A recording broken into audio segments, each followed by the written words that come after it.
بسم اللہ الرحمن الرحیم۔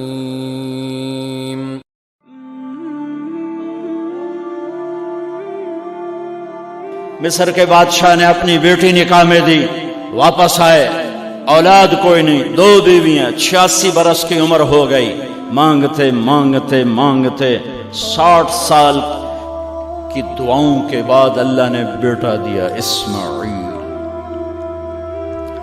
اور ابھی وہ چند دن کے تھے کہ اللہ کی طرف سے اشارہ ہوا، ان لے کے نکل، ان لے کے نکل۔ کدھر؟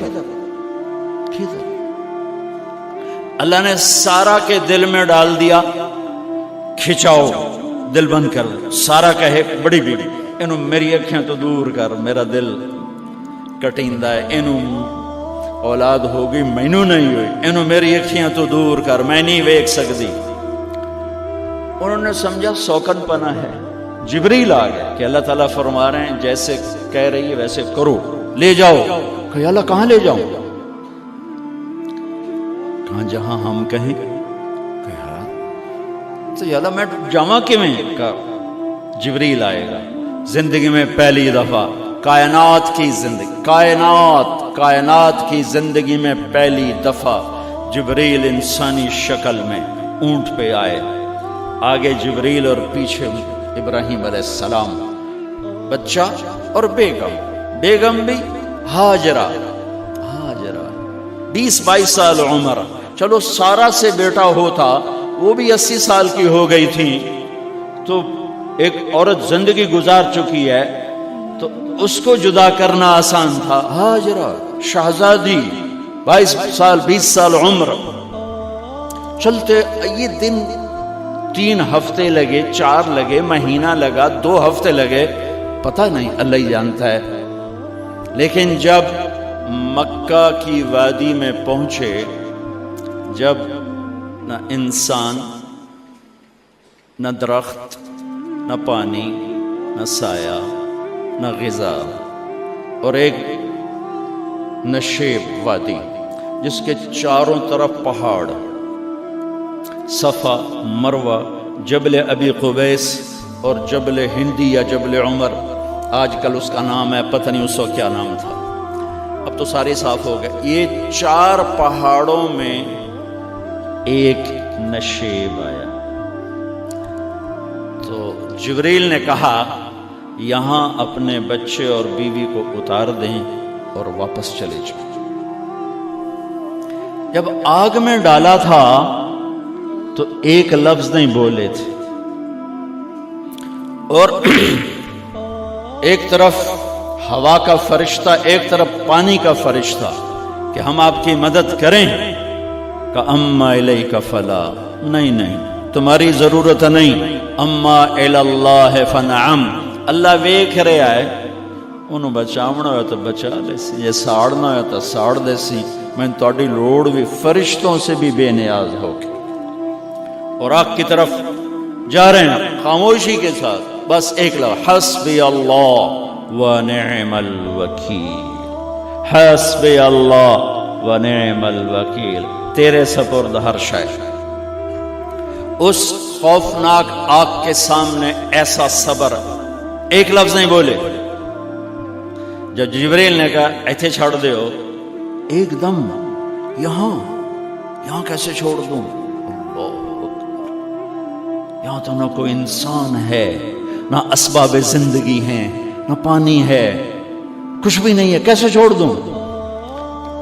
کہا آپ کے رب کا فرمان ہے یہیں چھوڑنا، کہ اس بچے کی پشت سے آخری نبی تشریف لائیں گے اور اس وادی کو میں تشریف لائیں گے۔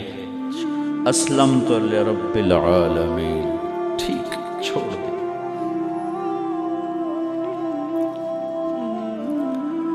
ہاجرہ تو نبی نہیں ہے نا، ہاجرہ تو شہزادی ہے۔ تو جب واپس مڑے وہ حیران ہو گئی، یہ کیا کر رہا؟ تو انہوں نے پوچھنا شروع کیا، اب کیا یہ کیا، مجھے کیوں چھوڑ کے جا رہے ہو؟ امر، خاموش، جواب نہیں دینا۔ بچہ گود میں ہے. تصور کرو 4000 سال پہلے دا مکہ میں کیویں وکھائی، میں آپ نہیں ویکھ سکدا، تانوں کیویں وکھائی. کالے پہاڑ، انسان نہیں، ہوا کی سنسناہٹ، دھوپ کی تپش، پہاڑ کی آگ. پتہ نہیں کون سا مہینہ تھا، اللہ ہی جانے. اور وہ جاری ہیں ساتھ ساتھ. کیوں؟ میرا قصور کی ہے، میں نے چھڑیا کیوں بھائی؟ جاندہ کدے پہ ہیں؟ کوئی گل تا دس. چلتے چلتے کدئی پہنچے. کدئی کوئی 3 میل 3 میل. تو ہاجرہ کو خیال آیا یہ اللہ کے نبی ہیں، کوئی اتو نہ گل آئی ہوئے. تو 3 میل کے بعد اللہ امرک، کیا یہ اللہ نے کہا ہے کہ میں نے اتنے چھاڑ دے تو میرے پتر نو؟ اللہ کیا ہے؟ تو ابراہیم علیہ السلام نے سر ہلایا، اذن لن یضیعنا اللہ. ایک اور ہاجرہ نے جنم لیا. پہلے ایک ماں بن کے سوچ رہی تھی، بیوی بن کے سوچ رہی تھی، اب وہ ایک مومنہ بن کے سوچ ابھری، ایمان والی بن کے سوچ ابھری. اچھا جاؤ، جس رب نے کہا ہے وہ رب مجھے ضائع بھی نہیں کرے گا. تصور کرتا ہوں میری آنکھوں کے بند ٹوٹ جاتے ہیں کہ اس نے خامند کو جاتے ہوئے کیسے دیکھا ہوگا. پیچھا پیکے تک کوئی نہیں جتے جاتے بہ جاؤں، کوئی 4 بندے بھی کوئی نہیں. چلو پردیسی صحیح، عزت دا زمانہ آئی، ہر ایک دی بیٹی نو بیٹی سمجھا جاندہ آئی. پیچھے کوئی نہیں ہے، وہ اپنے خامند کو دیکھے جا رہی ہے اور وہ پیچھے مڑ کے دیکھنے کی ہمت نہیں فرما رہے ہیں. جب وہ چلتے چلتے پہاڑ کی چوٹی سے نیچے اترے، پھر وہ بوجھل قدموں سے واپس ہوئی. میں الفاظ کہاں سے لاؤں کہ اس چال میں درد دل میں ہوتا ہے. مجھے لگتا ہے ان کے روئے میں درد تھا. جن پتھروں پہ قدم رکھ رہی تھی وہ بھی رو رہے ہوں گے اس وقت. جو ہوا ٹکرا رہی ہوگی وہ بھی دھاڑے مارتی ہوئی گزرتی ہوگی. چمکتا سورج آگ برساتا ہے، وہ آنسو برسا رہا ہوگا اس وقت. اور ابراہیم جیسی ہستی، عزم کے پہاڑ، صبر کے پہاڑ، جب پہاڑ سے نیچے ہوئے تو ایک دم اونٹ سے چھلانگ لگا تھا. بیوی نے نہیں دکھایا. جب نیچے ہو گئے، بیگم غائب ہو گئی، پہاڑ سے نیچے اترے، پھر یوں منہ کر کے ہاتھ اٹھائے، ربنا انی اسکنت من ذریتی بواد غیر ذی زرع عند بیتک المحرم. میرے رب تو میں نے امر کیتا ایتھے چھڑ، اے جنگل نہ بندہ نہ پرند، میں چھڑ کے اے جاندہ پہ اسلمت لرب العالمین. ابراہیم علیہ السلام کی زندگی پیغام ہے.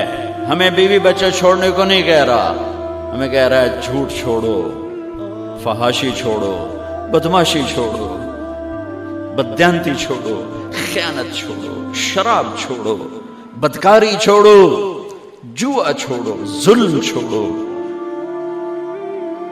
ہم سے یہ مطالبہ، چھوٹا جا مطالبہ ہے. ابراہیم کے آگے تو 2 بیویاں اور بیٹھی تھیں، ایک سارا، ایک مدین کی ماں، 2 بیویاں. فلسطین کی بستی آباد، سرسبز. ہاجرہ کے پاس کیا تھا؟ کالے پہاڑ، پانی بھی کوئی نہیں ہے. مجھے خیال آتا جب رات آئی ہوگی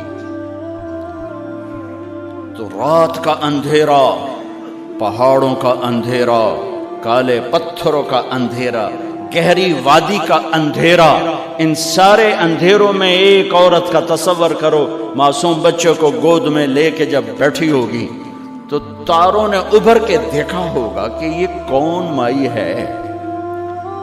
تاروں کو مسکراہٹ سے تشبیہ دی جاتی ہے.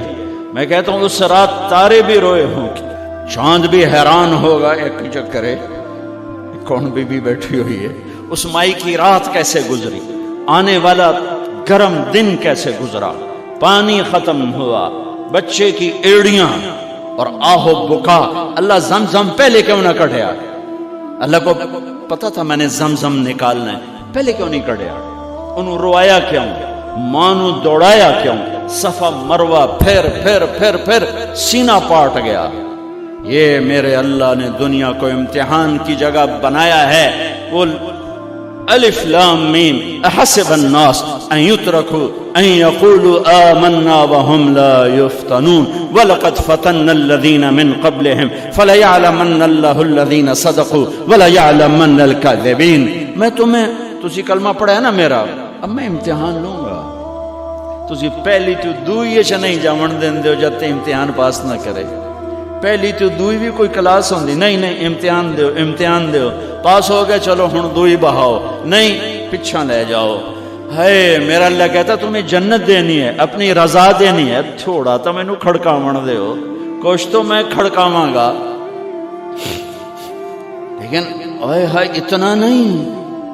جب میں صفا مروہ چلتا ہوں تو مجھے اماں ہاجرہ کا خیال آتا ہے کہ ہم تو گیلری میں چل رہے ہیں بڑے آرام سے، وہ تو ایک پہاڑ پہ چڑھتی اترتی، دوسرے پہ چڑھتی اترتی، انہیں پتا تھا اللہ کی قسم کوئی انسان نہیں، لیکن بچے کو تڑپنا دیکھ نہیں رہی ماں، دیکھنے کی جرت نہیں ہے۔ صفا مروہ صفا مروہ صفا مروہ صفا مروہ، 7 چکر کے بعد نا وہ ہمت جواب دے گئی۔ اگر ہمت ہوتی تو شاید وہ اور چلتی، اور بے بس ہو کے گری ہیں، اور آخری نظر بیٹے کو دیکھنا چاہا کہ میں ایتھے مر جاواں او اتھے مر جاواں، نہ او میرا مرنا ویکھے نہ میں او دا مرنا ویکھ۔ جس امت کی بنیاد اتنی بڑی قربانی پر ہو، وہ امت کہے سود کے بغیر گزارا نہیں، جھوٹ کے بغیر گزارا۔ سارے بازار کے تاجروں سے پوچھو، کہتے ہیں جھوٹ کے بغیر دکانداری۔ سارے میں وکیلوں کو کیا کہوں، قانون نکالا ہے، وہ کہتے ہیں جھوٹ کے بغیر کیس نہیں۔ سیاستدانوں سے پوچھو، جھوٹ کے بغیر سیاست نہیں۔ کہاں سے لائے ہو یہ علم؟ کس کو جھٹلا رہے ہو؟ اپنے نبی کو؟ کون سے پیمانے بنا دیے تم نے؟ تو کلمہ توحید و رسالت کے، عشق رسول کے کون سے پیمانے بنائے ہیں؟ میرے نبی نے فرمایا میرا امتی ہر گناہ کر سکتا ہے، ایک جھوٹ کبھی نہیں بولے گا، ایک دھوکہ کبھی نہیں دے گا۔ سارا پاکستان جھوٹ اور دھوکے کا گٹر بن گیا ہے۔ بازار، شہر، دیہات، منڈیاں، فیکٹریاں، وزارتیں، صدارتیں، دفاتر، عدالتیں، جس ملک کی عدالت ظلم و ستم پر اٹھ رہی ہو، میں کتھے جا کے ہنج کڈھا، کتھے جا کے ٹکر مارا؟ یہ ہاجرہ کا قصہ اس لیے ہے کہ اللہ پر ہر چیز قربان کرو۔ قربان نہیں، اللہ ہر ایک سے نہیں لیتا، وہ حسین جیسوں سے لی، وہ ابراہیم جیسوں سے لی، وہ صحابہ سے لی۔ ایسی ہمیں گندگی کے کیڑے تو وہ گر گئیں کہ میں یہاں مر جاؤں، اسماعیل وہاں مر جائے، اور نو میں نے ویکھے میں نے ویکھے، لیکن ایک ایسے الوداعی نظر ڈالی کہ پتہ نہیں کہ میں مردہ پہ ہے۔ تو میرے رب کا غیبی نظام حرکت میں آ چکا تھا۔ ایک خوبصورت جوان کو دیکھا جو وہاں کھڑا ہوا ہے، تو ماں کی ممتا نے پھر انگڑائی لی اور پھر دوڑی، ساری تھکاوٹوں کو بھلا کر، پھٹے ہوئے سینے کو بھلا کر قریب آئیں تو وہ تو غائب ہو چکا تھا۔ جبریل انسانی شکل میں پر مارا، بچے کی ایڑیوں سے زمزم نکالا، پانی کا چشمہ نکالا، اور وہ غائب، اور پانی ابل رہا تھا۔ ان کا زمزم زمزم، عبرانی زبان میں زمزم، رک جا رک جا۔ میرے نبی نے کہا اللہ میری ماں کا بھلا کرے، وہ زمزم نہ کہتی تو یہ پورا اللہ دریا بنا دیتا، پر اللہ نے انہوں کھوئی بڑا بنائی، دریا نہیں بنا بنا۔ کیا پانی ہے؟ کنویں کا پانی کھڑا ہو، بیچ میں مینڈک پیدا ہو جاتے ہیں، کیڑے پیدا ہو جاتے ہیں، کتنے پونگ پیدا ہو جاتے ہیں، مچھر پیدا ہو جاتے ہیں، اس میں گھاس نکل آتی ہے، کائی نکل آتی ہے، ساری دنیا میں پھر کے جاؤ دیکھو، واحد زمزم کا کنواں ہے جس میں مینڈک پیدا نہیں ہوتا، کیڑے پیدا نہیں ہوتے، پونگ پیدا نہیں ہوتے، کوئی مچھر پیدا نہیں ہوتا، کوئی گھاس پیدا نہیں ہوتا، کوئی کائی پیدا نہیں ہوتی، صاف شفاف. اور جو ہی اوپر سے موٹر چلتی ہے پانی کو کھینچنے کے لیے تو 6-7 سوراخ ہیں. سب سے بڑا سوراخ بیت اللہ کی طرف ہے، حجر اسود کی طرف ہے، اس سے پانی ابلتا ہے طوفان کی طرح، اور جو ہی موٹر بند ہوتی ہے تو وہ چشمے کا پانی، وہ سوراخوں سے پانی بند ہو جاتا ہے. یہ میرے رب کی مدد، نصرت، کہ تم اللہ کو راضی کرنے کے لیے قدم اٹھاؤ، تمہارا ہاتھ پکڑ لے، تم اس کی رحمت تمہیں اپنی چھاؤں میں لے لے گی.